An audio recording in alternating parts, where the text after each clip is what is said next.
Nicole Smith from Blood and Iron Martial Arts, and we're here today to continue our series with TJ Sider from Strong Side Conditioning. How you guys doing? What are we doing? Today we're going to continue the conversation on the strength and conditioning side of things, but we need to talk about building an aerobic base, which comprises that really nasty cardio word, and why it's important for HEMA. Okay, well, let's get to it.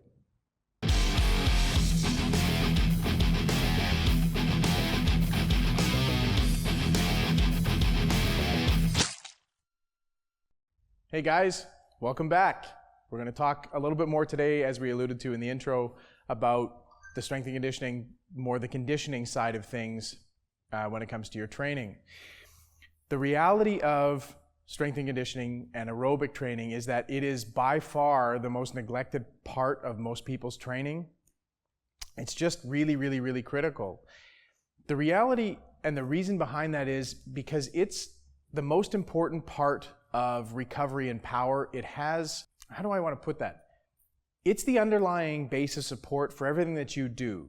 So when we're talking about an aerobic base, if you think about it as an actual base for everything that you do, the rule is that the bigger the base of something that you build, the taller that you can build the building, or the taller the pyramid. So with HEMA, and particularly with HEMA in tournament, it's a relatively short duration combat sport. Most exchanges from anybody that's been in the sport will tell you are, anywhere between 5 to 15, maybe 20 seconds long before there's a stoppage and the referees have to call for points. So the reality is it's a very power dominant sport. But what ends up happening is you have to do a large number of bouts, so a large number of repeated efforts, either within one fight or multiple times throughout a bracket. Particularly if it's a fairly small bracket, you fight fairly frequently. So what ends up happening with building an aerobic base is it enables you to recover better, both within that bout, so that each one of those repeat efforts is at a higher degree of output, which means you get to work harder against your opponent than they do, which has a huge, huge amount of benefit.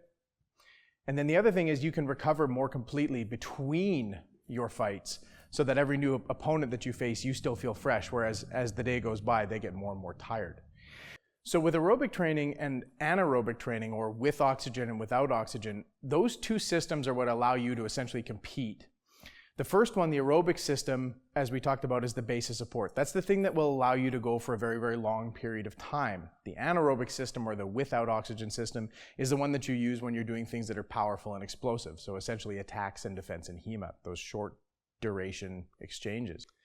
Okay, so without getting too complicated, it's important to understand how those two systems work. Your aerobic system, or your kind of broad base, your long duration one, and your anaerobic system, your short duration high power output system, okay? Generally speaking, the easiest way to do this is one of them is fat-based and one of them is carbohydrate or sugar-based. The aerobic system is fat-based, the anaerobic system is sugar-based. This is essentially the way this works.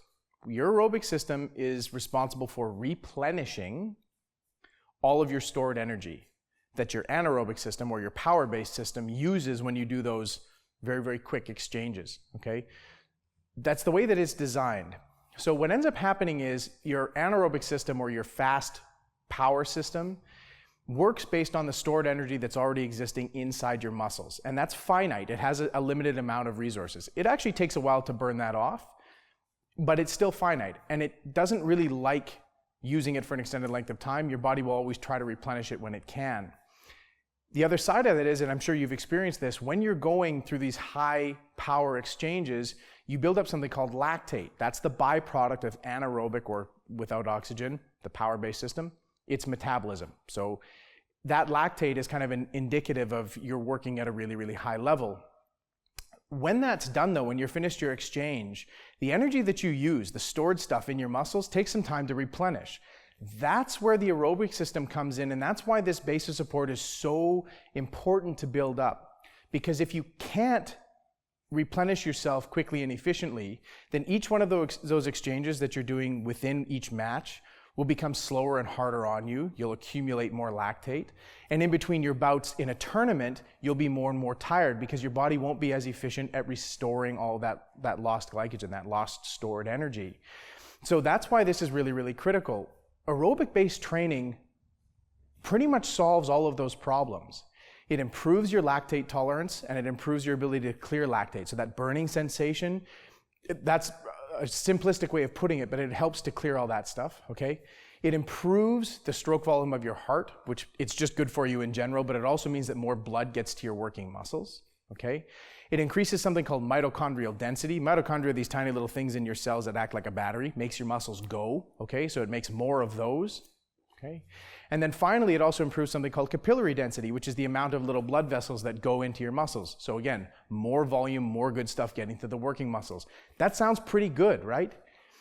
The problem is that most people assume that they have to train this system really, really hard, and that's something that I kind of want to break for you guys.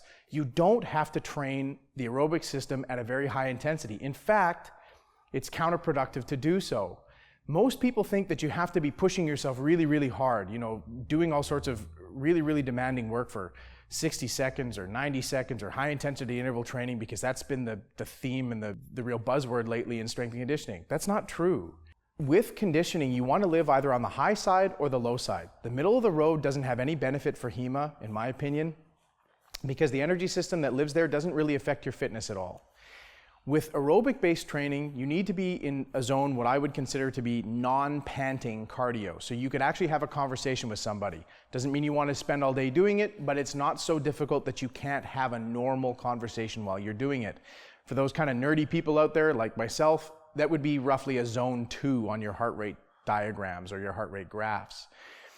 The reason being is because when you start to push up any higher than that, you start bumping into something called your lactate threshold, or you start to get that burning sensation. If you do that, you've gone too far. You need to live in the low intensity bracket, just above what you would be doing if you were going out for a walk. So a brisk walk, a jog, anything like that work, but you have to be sub-threshold. Again, something where you can hold a conversation. If you want to get sports specific, there's a reason why I've had Steve doing flow drills in the background the entire time I've been yakking at you guys, because this is valid. He's doing a low intensity flow drill practice. He's been going non-stop now while we've been doing edits on the video for about 15 minutes. He's got a good sweat on. He's not breathing particularly hard, but that's relatively sport specific. About as good as sport specific exercise as you can possibly get. But all other modalities, whatever works for you, are viable. Go for a hard walk, go for a jog, get into a swimming pool, ride a bike. Just as long as you keep your heart rate kind of in that general low threshold area where you're working hard, but you're not working so hard you can't carry on a conversation. Live there. Start off with whatever you can handle. 20 minutes, 30 minutes, 10 minutes, it doesn't really matter. The nice part about this is when you work in these thresholds, even though it feels really, really easy, you'll build up your tolerance very quickly. So it's fairly self-gratifying when you go to do another exercise or another bout of cardio and it's not as hard as it was the first time. And you don't have to feel like you're killing yourself. Okay, so I actually thought I'd take a minute here because after we finished filming that last segment, Steve came up to me, and this is perfect. So if you can get a good picture of, this is what I'm talking about when I say non-panting cardio. Steve has a relatively decent sheen of sweat. He's warm, but he's not breathing that hard. He didn't feel like he was dying. He could have done it for another 10 minutes. You don't have to feel like you're going through the ringer in order to get this stuff done. Okay, then how do we actually get powerful? How do you train to be more explosive and more dynamic when you're practicing HEMA or when you're in a tournament? Well, that's not that hard. The reality of power training is, again, most people do this wrong. They try to do too many things too quickly and they don't have enough rest in between. When you're training for power, you actually have to let the system recover, because what ends up happening is people try to pick something that is explosive, a sprint or a jump.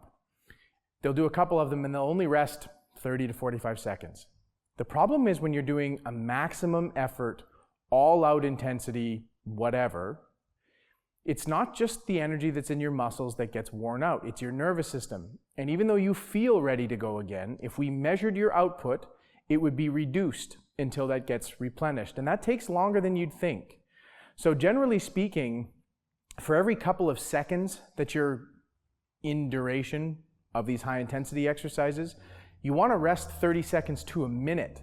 So for example, if you do 10 to 15 seconds of an all-out sprint, you don't want to rest 30 seconds. You probably want to rest closer to 5 minutes. And I know that seems like a really long time, but we're not after conditioning. You're after increased and improved output. which means you actually have to put as much effort into these as physically possible for a brief amount of time, recover appropriately, and then do it again, okay?